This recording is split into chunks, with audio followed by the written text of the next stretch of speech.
Hello guys, welcome back to my YouTube channel. ഞാനിപ്പോൾ ഡൽഹിയിലാണുള്ളത്. മണാലിക്ക് പോകുന്ന വഴിക്ക് ഡൽഹിയിലൊന്ന് കാലുകുത്തിയതാണ് കേട്ടോ. ഹോട്ടൽ റൂമിൽ ജസ്റ്റ് ഒന്ന് ചെക്ക് ഇൻ ചെയ്തതിന് ശേഷം ഫുഡ് കഴിക്കാനായിട്ട് പുറത്തേക്ക് ഇറങ്ങുകയാണ് നമ്മൾ. എങ്ങനെയാണ് ഡൽഹിയിൽ എത്തിപ്പെട്ടത് എന്നുള്ളത് വലിയൊരു കഥയാണ്. അത് ഞാൻ ഡീറ്റെയിൽ ആയിട്ട് വേറൊരു വ്ളോഗിൽ ചെയ്തിട്ടുണ്ട്. അപ്പോൾ ആ വ്ളോഗ് കണ്ടിട്ട് ഈ വ്ളോഗ് കണ്ടാൽ നിങ്ങൾക്ക് കാര്യങ്ങൾ കുറച്ചും കൂടെ വ്യക്തമായിട്ട് മനസ്സിലാവും. നമ്മളിപ്പോൾ റൂം എടുത്തിരിക്കുന്ന പഹർഗഞ്ച് എന്ന് പറയുന്ന സ്ഥലത്തുള്ള മെഗാ ബസാർ എന്ന് പറയുന്ന സ്ട്രീറ്റിലാണ് കേട്ടോ. ഇതെന്താ, ഡൽഹിയിലുള്ള മറ്റ് സ്ട്രീറ്റുകളെ കമ്പയർ ചെയ്യുകയാണെന്നുണ്ടെങ്കിൽ അത്ര തിരക്കൊന്നുമില്ലാത്ത, എന്നാൽ ഫുഡും എല്ലാ സാധനങ്ങളും നമുക്ക് കിട്ടുന്ന ഒരു അടിപൊളി സ്ട്രീറ്റാണ് പഹർഗഞ്ചിലുള്ള മെഗാ ബസാർ. ഇവിടെ വന്നു കഴിഞ്ഞ് ഇവിടുത്തെ ഓരോ ആൾക്കാരെയൊക്കെ കണ്ടു കഴിഞ്ഞപ്പോഴത്തേക്ക് എനിക്ക് നമ്മുടെ പഴയ സ്റ്റാർ പ്ലസിലുള്ള ഓരോ സീരിയലുകളാണ് കേട്ടോ ഓർമ്മ വന്നത്. ഒരു സൈഡിൽ നിന്ന് സൂക്ഷ്മമായിട്ട് നോക്കിക്കഴിഞ്ഞാൽ കൊച്ചി ബ്രോഡ്വേയുടെയും കോഴിക്കോട് മിഠായിത്തെരുവിൻ്റെയും ഒക്കെ ഒരു ഫേസ് കട്ട് തോന്നുന്നുണ്ടെങ്കിൽ തികച്ചും യാദൃച്ഛികം മാത്രം. അങ്ങനെ ഒരു 300-400 മീറ്റർ നടന്നപ്പോഴത്തേക്കും നമ്മൾ സൈഡിലൊരു ഹോട്ടൽ കണ്ടു. അവിടെ കയറി ഫുഡ് കഴിക്കാമെന്ന് വിചാരിച്ചു. എന്നെ കണ്ടിട്ട് മെനു വായിച്ചു പഠിക്കുകയാണെന്ന് തോന്നുന്നുണ്ടല്ലേ. ദേ ആ പറഞ്ഞ ഐറ്റമാണ് ഞാൻ ഓർഡർ ചെയ്തിട്ടുണ്ടായിരുന്നത്.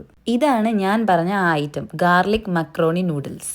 ബട്ടർ ചിക്കനും പ്ലെയിൻ റൈസും പിന്നെ ബട്ടർ നാനും ഒക്കെയാണ് ചേട്ടനും അബിയും ചേർന്നിട്ട് ഓർഡർ ചെയ്തിട്ടുണ്ടായിരുന്നത്. സത്യസന്ധമായിട്ട് പറയുവാണെങ്കിൽ എൻ്റെ നൂഡിൽസ് ഒരു ടേസ്റ്റ് ഉണ്ടായിരുന്നില്ല. അതുകൊണ്ട് ഞാനും നമ്മുടെ ബട്ടർ ചിക്കനാണ് കഴിച്ചത്. അടിപൊളി ടേസ്റ്റ് ആയിരുന്നു. അപ്പോൾ എല്ലാവരും നോട്ട് പണിക്കോളൂ, ഡയമണ്ട് റെസ്റ്റോറൻറ്റ് എന്നാണ് നമ്മുടെ ഈ ഒരു റെസ്റ്റോറൻറ്റിൻ്റെ പേര്. ഫുഡ് കഴിച്ച ക്ഷീണത്തിൽ ചേട്ടൻ റൂമിൽ പോയിട്ടൊന്ന് കിടക്കുകയാണെന്ന് പറഞ്ഞു. അതുകൊണ്ട് ഞാനും അബിയും ജസ്റ്റ് ഒന്ന് നടന്ന് ആ റോഡിൻ്റെ എൻഡ് വരെ നടന്നിട്ട് ഇങ്ങോട്ട് തന്നെ വരാമെന്ന് വിചാരിച്ചു. ഇതവർ നെയ്യിൽ ഫ്രഷ് ആയിട്ട് വറുത്തെടുക്കുന്ന എന്തോ ഒരു കുക്കിയാണ് കേട്ടോ. പക്ഷേ നമ്മൾ വാങ്ങിച്ചില്ല, കാരണം ഇപ്പോൾ ഫുഡ് കഴിച്ചതല്ലേ ഉള്ളൂ. ഇവിടുത്തെ ഇപ്പോഴത്തെ തണുപ്പ് എന്ന് പറഞ്ഞു കഴിഞ്ഞാൽ ഒരു 12 to 15 ഡിഗ്രിയുടെ ഇടയ്ക്കാണ് കാണിക്കുന്നത്. പക്ഷേ എനിക്ക് അതിലും കൂടുതൽ തണുപ്പ് ഫീൽ ചെയ്യുന്നുണ്ടായിരുന്നു. ഞാൻ തെർമൽസ് ഒക്കെ ഇട്ടിട്ടാണ് നിന്നിട്ടുണ്ടായിരുന്നത്. ഇവിടെ ഇപ്പോൾ വിൻ്റർ ആയതുകൊണ്ട് തന്നെ ഇവിടെ കൂടുതലും കടകളിലൊക്കെ കാണാൻ പറ്റുന്നത് വിൻ്റർ റിലേറ്റഡ് ആയിട്ടുള്ള ജാക്കറ്റും കാര്യങ്ങളൊക്കെയാണ്. അത് നമ്മുടെ നാട്ടിൽ കിട്ടുന്നതിനേക്കാളും നല്ല പ്രൈസ് ഡിഫറൻസിലാണ് ഇവിടെ കിട്ടുന്നത്. ഇങ്ങനെ അടിപൊളിയായിട്ടുള്ള വിൻ്റർ നൈറ്റ് വെയർസ് ഒക്കെ ഇവിടെ ഉണ്ട് കേട്ടോ. പക്ഷേ ഞാൻ ഈ നോക്കുന്നേ ഉള്ളൂ, എന്തായാലും വാങ്ങാനൊന്നും പോകണില്ല. ആൻറ്റിക് പോലത്തെ ഇതുപോലത്തെ കുറേ ഡെക്കറേറ്റീവ് ഐറ്റംസും അതുപോലെ വിഗ്രഹങ്ങളൊക്കെ ഇവിടെ നല്ല വിലക്കുറവിനാണ് കേട്ടോ കിട്ടുന്നത്. ഇവിടെ കുറേ ഹോട്ടൽസ് ഒക്കെ ഉള്ള ഒരു ഏരിയ ആണ് കേട്ടോ. അതുകൊണ്ട് തന്നെ ഒരുപാട് ടൂറിസ്റ്റുകൾ ഇവിടെ വരുന്നുണ്ട് എന്നാണ് എനിക്ക് തോന്നുന്നത്. ഈ ഒരു സ്ട്രീറ്റിൻ്റെ ഒരു എൻഡ് എന്ന് പറയുന്നത് ന്യൂഡൽഹി റെയിൽവേ സ്റ്റേഷനും മറ്റേ എൻഡ് എന്ന് പറയുന്നത് രാമകൃഷ്ണ മിഷൻ മെട്രോ സ്റ്റേഷനുമാണ്. നമ്മളിപ്പോൾ റെയിൽവേ സ്റ്റേഷൻ്റെ ഭാഗത്തോട്ടാണ് കേട്ടോ നടക്കുന്നത്. ഇവിടുത്തെ പല കടകളിലും കയറുമ്പോൾ അയ്യോ ബ്രൂട്ടി ഫ്രീ ഷോപ്പിൽ കയറിയ പോലെ ഉണ്ട് എന്നുള്ള ഡയലോഗാണ് എനിക്ക് ഓർമ്മ വരുന്നത്.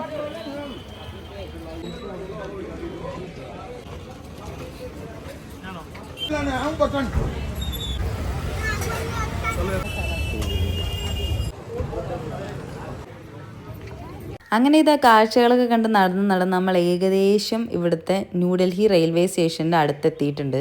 കണ്ടില്ലേ, റെയിൽവേ സ്റ്റേഷൻ്റെ എൻട്രി ആണിത്.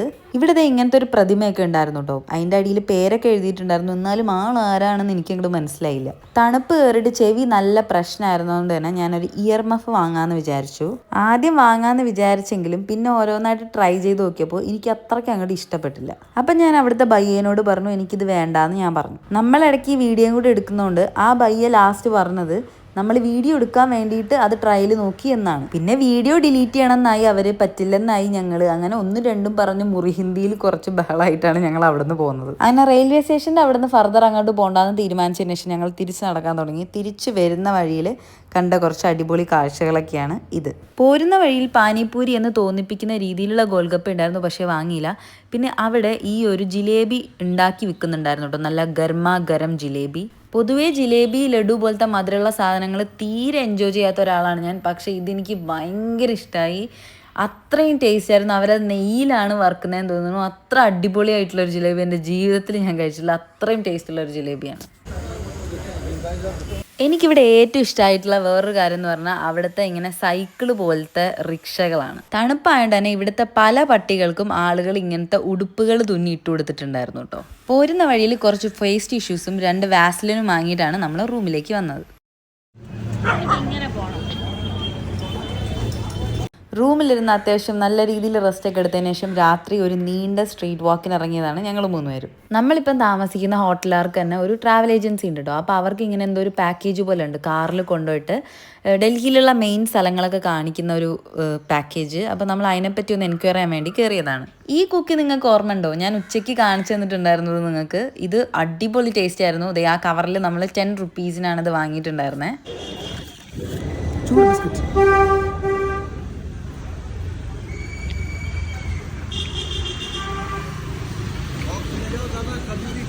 നല്ല ടേസ്റ്റുള്ള ബിസ്ക്കറ്റ് ആയിരുന്നു കേട്ടോ അത്. പക്ഷെ എനിക്കറിയില്ല അത് ഡപ്പയിൽ മേടിച്ചുകൊണ്ട് പോയി കഴിഞ്ഞാൽ ഇത്ര ടേസ്റ്റ് ഉണ്ടാവും. ആ ചൂടോടെ കഴിക്കുന്നതാണ് അതിൻ്റെ ആ ഒരു ടേസ്റ്റ് എന്ന് പറയുന്നത്. ആ ജോക്കർ അവിടെ നിൽക്കുന്നത് നമുക്ക് വേണമെങ്കിൽ അവരുടെ കൂടെ ഫോട്ടോ എടുക്കാൻ പറ്റും, അതിന് വേണ്ടിയിട്ടാണ്. ജോക്കറിനെ നോക്കുന്നതിനിടയിലാണ് ഞാൻ ആ കാര്യം ശ്രദ്ധിച്ചത്. കുർക്കുറെ മോമോസ്, അങ്ങനെ അത് ഒരു പ്ലേറ്റ് വാങ്ങി. സ്പോട്ടിൽ വറുത്തെടുത്ത് ആവി കയറ്റി മസാല ഇട്ട് തരുന്നതാണ് ഈ മോമോസ്. കണ്ടില്ലേ എൻ്റെ മുഖത്തെ ആ പ്രകാശം നിങ്ങൾ കണ്ടില്ലേ? ഇവിടുത്തെ പല മോമോസ് ഷോപ്പുകളിലും മോമോസ് എന്നുള്ളതിന് പകരം നേപ്പാളി മോമോസ് എന്ന് സ്പെഷ്യലായിട്ട് എഴുതിയിട്ടുണ്ടായിരുന്നു. അതെന്തുകൊണ്ടാണ് ഞാനിങ്ങനെ ആലോചിച്ചിട്ടോ, ഇനി മോമോസിൻ്റെ ജന്മദേശം എന്ന് പറയുന്നത് ഇനി നേപ്പാളാണോ? Guys, the interesting part is ഇതിൻ്റെ കൂടെ നമുക്ക് ഒരു മസാലയില കിട്ടുന്ന 3 കൈൻഡ് ഓഫ് സോസ് മസാലയാണ് കിട്ടുന്നത്. നമ്മുടെ ഗർമ ഗരം കുർക്കുറെ മോമോസ് ഇവിടെ റെഡി ആയിട്ടുണ്ട്. വെയിറ്റ്, ഞാനിപ്പോൾ തിന്ന് കാണിച്ചു തരാം.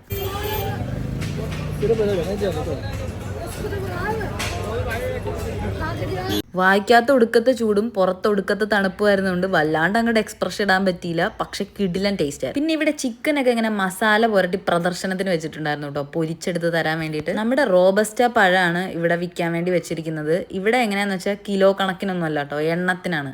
നമ്മൾ 6 പഴം വാങ്ങുമ്പോൾ 120 രൂപ അങ്ങനെ എന്തൊക്കെയാണ് ആയത്.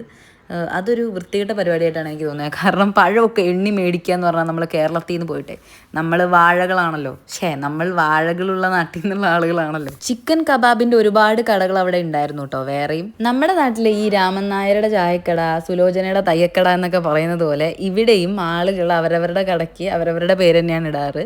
ഇവിടെ ഭയങ്കര രസകരമായിട്ട് തോന്നുന്നത് ജഗ്ഗു ബായി ഓംലെറ്റ് വാല എന്ന് പറഞ്ഞിട്ട് ഒരു ഓംലെറ്റും മാഗിയൊക്കെ കിട്ടുന്ന ഒരു കട ഉണ്ടായിരുന്നു. പിന്നെ പങ്കജ് ചിക്കൻ കൗണ്ടറൊക്കെ ഇവിടെ ഉണ്ടായിരുന്നു കേട്ടോ.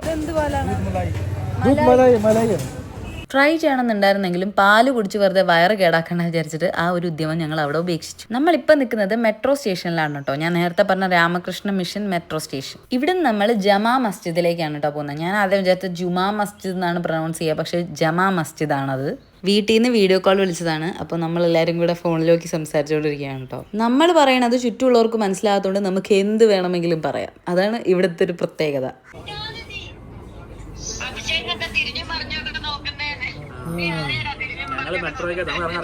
ഗൈസ്, നമ്മളങ്ങനെ ജമാ മസ്ജിദിൽ എത്തിയിട്ടോ. ഇതിപ്പോൾ ശവപ്പറമ്പ് പോലെ ആയല്ലോ എന്ന് പറഞ്ഞ പോലെ. നമ്മളവിടെ എത്തിയപ്പോൾ തന്നെ ഏകദേശം 9:45 ഒക്കെ ആയിട്ടുണ്ടായിരുന്നു.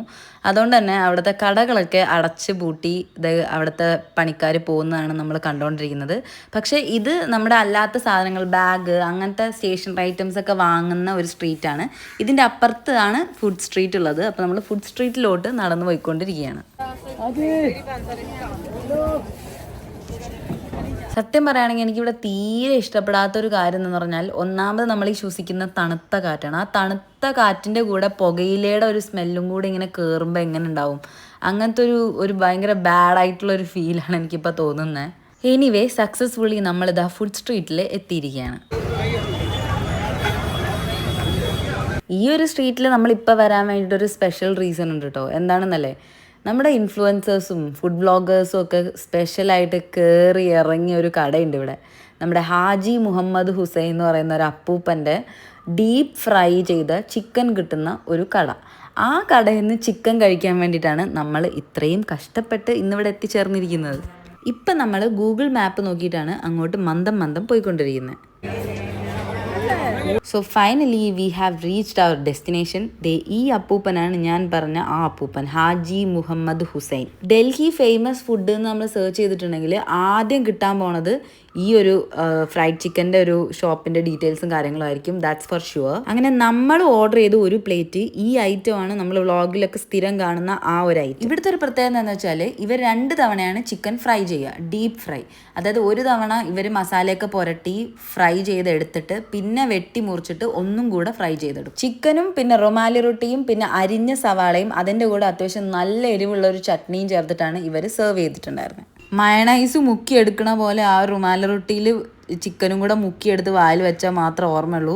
ഒടുക്കത്തെ എരിവായിരുന്നു. ചമ്മന്തി കുറച്ച് കൂടിപ്പോയി. നോർമൽ ചിക്കൻ ഫ്രൈ തന്നെ. വ്ളോഗർമാർ പറയണ അത്ര ഒരു ഹൈപ്പ് ഇതിനുണ്ടോയെന്ന് ചോദിച്ചാൽ എനിക്ക് തോന്നിയിട്ടില്ല കേട്ടോ. സാധാരണ ഒരു ഫ്രൈഡ് ചിക്കൻ അത്യാവശ്യം നല്ല ടേസ്റ്റ് ഉള്ളൊരു ചിക്കൻ കൊള്ളാം.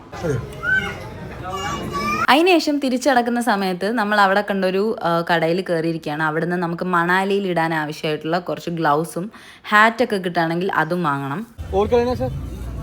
थर्माकोल 500 देना प्लीज. नहीं लाओ प्लीज. 10-27 കൊല്ലമായിട്ട് അറിയായിരുന്നിട്ടും എൻ്റെ ചേട്ടൻ്റെ ഈ ഒരു ഹിഡൻ ടാലൻറ്റ് ഞാൻ ഇപ്പോഴാണ് മനസ്സിലാക്കിയത്. പുള്ളിക്ക് നല്ല ബാർഗെയിൻ ചെയ്യാനുള്ള കഴിവുണ്ടായിരുന്നു. 600-നൊക്കെ പറഞ്ഞ സാധനം എത്ര സിമ്പിളായിട്ടാണ് 400-ന് മേടിച്ചെടുത്തത്. ഞാനൊക്കെ സംസാരിച്ചിട്ടുണ്ടെങ്കിൽ ചിലപ്പോൾ ഒരു 50 രൂപ എങ്ങാനും കുറഞ്ഞു.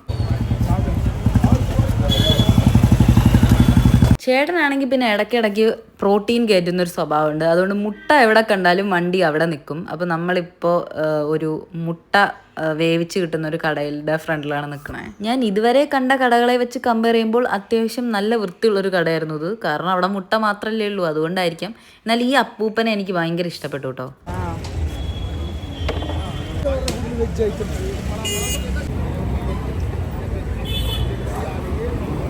ഇവർക്ക് പിന്നെ ചോറാണെങ്കിലും കഞ്ഞിയാണെങ്കിലും മുട്ടയാണെങ്കിലും അതിൽ ചാറ്റ് മസാല ഇടാത്തൊരു പരിപാടിയില്ല. അപ്പോൾ ചാറ്റ് മസാല ഇട്ട മുട്ടയാണ് നമ്മൾ ഈ കഴിച്ചുകൊണ്ടിരിക്കുന്നത്. സംഭവം അത്യാവശ്യം നല്ല ടേസ്റ്റ് ഉണ്ടായിരുന്നു. നമ്മൾ സാധാ മുട്ട പുഴുങ്ങി കഴിക്കുന്നതിനേക്കാൾ ഒരു പടിയും കൂടെ ടേസ്റ്റ് ഉള്ള ഒരു ഐറ്റം ആയിരുന്നു. ഇവിടുത്തെ പള്ളി ഓൾറെഡി ക്ലോസ് ചെയ്തിട്ടുണ്ടായിരുന്നു. അതുകൊണ്ട് നമുക്ക് പള്ളി കാണാൻ പറ്റിയില്ല. നമ്മൾ കുറച്ചും കൂടെ നടന്നിട്ട് വല്ല റിക്ഷ എന്തെങ്കിലുമൊക്കെ കിട്ടുമോ എന്ന് നോക്കാൻ വേണ്ടിയിട്ട് ഇവിടെ ഇങ്ങനെ നിൽക്കുകയാണ് കേട്ടോ. അപ്പോൾ അതേ കുറേ ആളുകൾ കൂടിയിരുന്നിട്ട് തീ കായുന്നുണ്ടായിരുന്നു. എനിക്ക് ഇങ്ങനത്തെ കാഴ്ചകൾ കാണാൻ ഭയങ്കര ഇഷ്ടമാണ്. ഇതാ റിക്ഷ കിട്ടി. നമ്മളാണെങ്കിൽ അതിൽ കയറിയിട്ട് നമ്മുടെ ഹോട്ടൽ റൂമിലോട്ട് പോയിക്കൊണ്ടിരിക്കുകയാണ്. എനിക്ക് ഈ റിക്ഷയിലുള്ള യാത്ര ഭയങ്കര ഇഷ്ടമാണ് കേട്ടോ. കാരണം നമ്മുടെ നാട്ടിലൊന്നും ഇതൊരിക്കലും എക്സ്പീരിയൻസ് ചെയ്യാൻ വേണ്ടി പറ്റില്ലല്ലോ. മെയിൻ റോഡിൽ വണ്ടി നിർത്തിയതിനു ശേഷം നമ്മൾ ഹോട്ടൽ റൂമിലേക്ക് നടന്ന് വരാമെന്നാണ് വിചാരിച്ചത്. അപ്പോൾ നടന്ന് വരുന്ന വഴിയിൽ കണ്ട കാഴ്ചകളാണ് ഇതൊക്കെ. എനിക്കാണെങ്കിൽ ഒരു ചായ കുടിക്കണമെന്നുണ്ടായിരുന്നു കേട്ടോ. അപ്പോൾ നമ്മൾ ചായ മേടിച്ചു. ഒരു ചായയുടെ വില 50 രൂപ. No comments. അപ്പോൾ നാളത്തെ ഞാൻ ചെയ്യുന്നുണ്ട് വ്ളോഗ് എന്തായാലും. അപ്പോൾ എല്ലാവരും stay tune. Take care. Bye by.